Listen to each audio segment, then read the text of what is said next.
Olá, para você ligado nas redes sociais do Jornal Agora, repórter Bruno Bueno, diretamente da base do SAMU Centro-Oeste aqui em Divinópolis, para conversar com o médico doutor Douglas Gonçalves, aqui do SAMU. Douglas, ontem, infelizmente, a gente presenciou um caso muito grave, uma criança de apenas 2 anos faleceu engasgada, né? Teve uma parada cardiorrespiratória, o SAMU fez tudo que podia, né? E é importante, nesses casos, a gente evidenciar para a população o que deve ser feito e o que não deve ser feito até que o atendimento chegue, não é mesmo? Boa tarde. Boa tarde, Bruno. Prazer falar aqui com vocês. Bruno, é o seguinte, eu acho de extrema importância a orientação à população de uma forma geral, né, para que saiba como lidar, né, nesse tipo de situação. E talvez um pouco mais de conhecimento, de orientação, pode fazer com que a gente evite, às vezes, desfechos catastróficos, né, da forma que a gente teve ontem aí. Então é o seguinte, no que se trata de obstrução das vias aéreas por corpo estranho, né, o que a gente chama de OVAS, nós temos algumas medidas, né, que são de início imediato após a identificação do ocorrido, tá? E que na grande maioria das vezes, quando realizadas de forma adequada, a gente tem um sucesso bem importante, tá, nesses quadros. Então, nós estamos aqui agora, né, aqui na base do SAMU, e vamos demonstrar, né, com os nossos manequins aqui, de uma forma bem simplória, mas efetiva, né, como que a gente pode se portar diante de uma situação dessa, né, para que a população, de uma forma geral, possa entender, compreender e executar quando necessário, tá bom? E quem vai fazer esse procedimento é o Dr. Enio, né, já está aqui posicionado. O Enio é nosso enfermeiro supervisor aqui da USA, né, da Unidade de Esporte Avançado de Divinópolis, e ele vai orientar a gente como realizar as manobras, e eu vou auxiliando e a gente vai conduzindo dessa forma. Pessoal, então é o seguinte, importante, tá? A gente saber o que fazer e o que não fazer diante de uma situação conforme a gente vai explicar aqui agora. Primeira coisa, identificou o paciente como suspeita, tá, de obstrução das vias aéreas por algum corpo estranho, seja ele uma pilha, seja ele um brinquedo, seja um pedaço de alimento, né, que o paciente, a criança, ou o lactente, ou o adulto ingeriu e está causando obstrução do fluxo aéreo nas vias aéreas, a gente vai mostrar para vocês como deve fazer. E ainda, eu acho que tão importante como o que fazer é o que não fazer, né? A gente deve salientar, né, que no contexto de obstrução de vias aéreas, a gente, em hipótese alguma, deve colocar qualquer tipo de objeto, né, na boca do paciente. A gente não deve oferecer nada para o paciente deglutir, né? A gente não deve introduzir nada na via aérea do paciente ou na boca do paciente, tá? E dessa forma a gente consegue conduzir de uma melhor forma, de uma forma mais tranquila o ocorrido. Salientar também, pessoal, sempre da necessidade, né, de quando identificado esse tipo de agravo, imediatamente acionar o 192, né, o serviço do SAMU.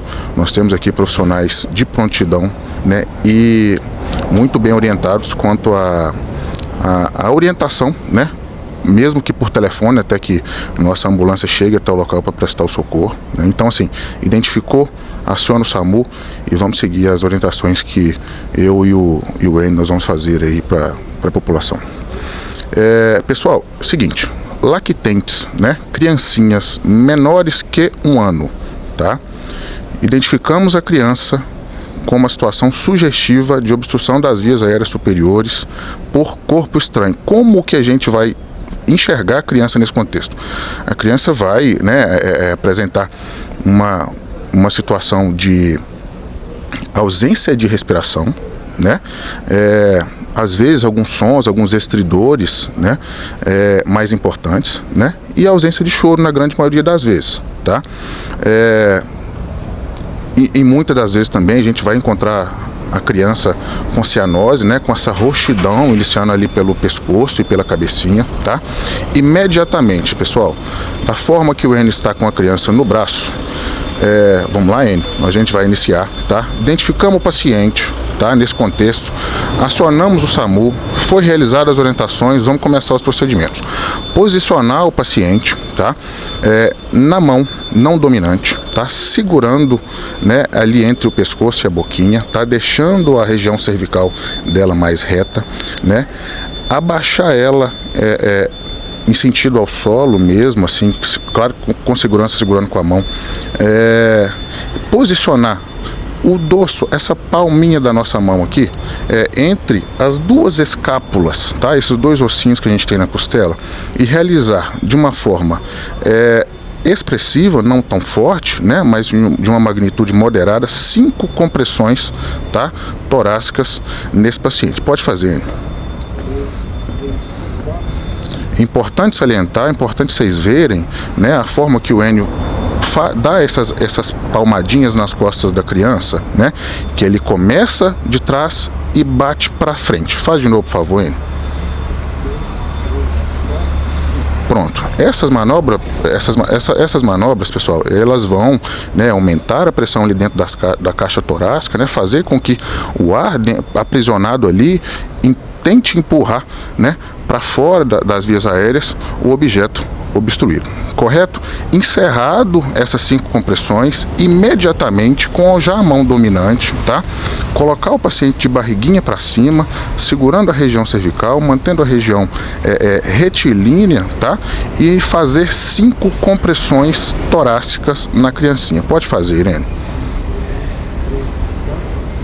Pronto. Essas 5 compressões torácicas, pessoal, da mesma forma, né, elas vão aumentar a pressão ali na caixa torácica, né, vão fazer com que o ar empurre, tá, o objeto que está causando essa obstrução nas vias aéreas para fora da boquinha ou para fora da cavidade oral do paciente, causando assim a desobstrução e a resolução do quadro.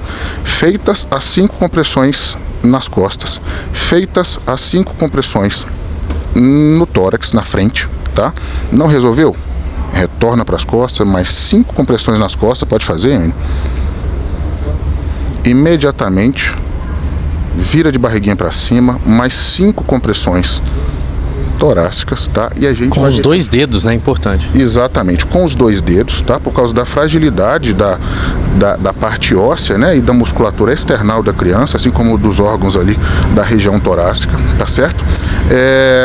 E o nosso ciclo, né, de fazer esse procedimento vai ser até que a gente consiga evidenciar o choro da criança, que vai sugerir para a gente que as vias aéreas vão ter sido desobstruídas ou não, tá certo? Infelizmente, em alguns casos, né, a gente não consegue desobstruir com essas manobras, tá? Imediatamente, né, assim como já orientado no início da nossa conversa, né, até pelo fato de a gente já estar fazendo essas manobras, nós já solicitamos o apoio do SAMU, né? E a gente possivelmente já estará chegando aí na cena para poder auxiliar nesse contexto, tá certo? Douglas, e agora você vai demonstrar também como realizar esse mesmo procedimento em uma criança e até no adulto, né? Exatamente. Bruno, então é o seguinte, o Enio vai demonstrar pra gente uma manobra que a gente chama de Heimlich, tá? Essa manobra nós vamos realizar também para o paciente num contexto de sinais de obstrução das vias aéreas superiores, tá certo? Repetindo, criancinhas e lactentes menores que 1 ano, a manobra que nós orientamos previamente. Criancinhas acima de 1 ano, crianças e adultos, a manobra que a gente chama de Heimlich, tá certo? Essa manobra, Bruno, ela é constituída da seguinte forma: nós vamos serrar o punho, tá, entre o umbigo, tá, e o tórax, tá certo?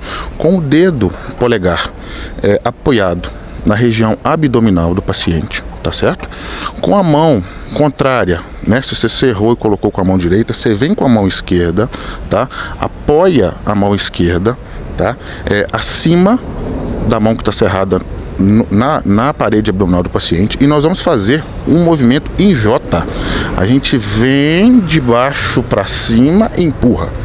Pode fazer, pessoal, entendendo?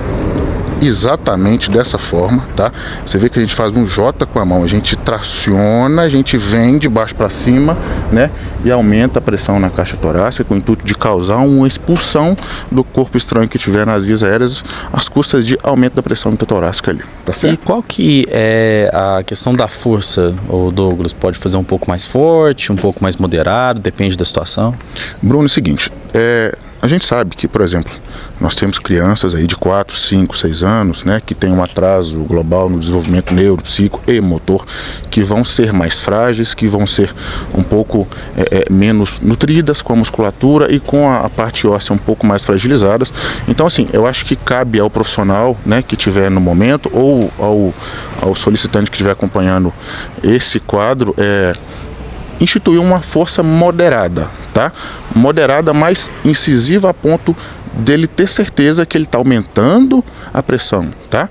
Na cavidade, a pressão na cavidade torácica, a ponto de causar um aumento, uma expulsão de ar ali de uma forma proeminente e fidedigna, tá certo? Então vamos lá, vamos usar a força moderada nesse contexto, eu acho que é válido, tá certo? Okay. Aqui o Enio está ajoelhado, tá? Nós estamos tratando a situação como se fosse uma criança, tá? Entre 4, 5 aninhos, tá certo? Então a gente ajoelha, tá? Com a perna não dominante, a gente coloca essa perna entre meio às duas pernas do paciente, tá certo? E no adulto, da mesma forma vai ser feito, só que em pé, tá certo? Okay. O paciente vai estar em pé, né? A perna também não dominante, a perna não de apoio, vai ficar entre as duas pernas dele e da mesma forma vai ser realizado. Punho cerrado, tá? Entre o umbigo e a caixa torácica, mão contralateral acima do punho, movimento IJ, tá?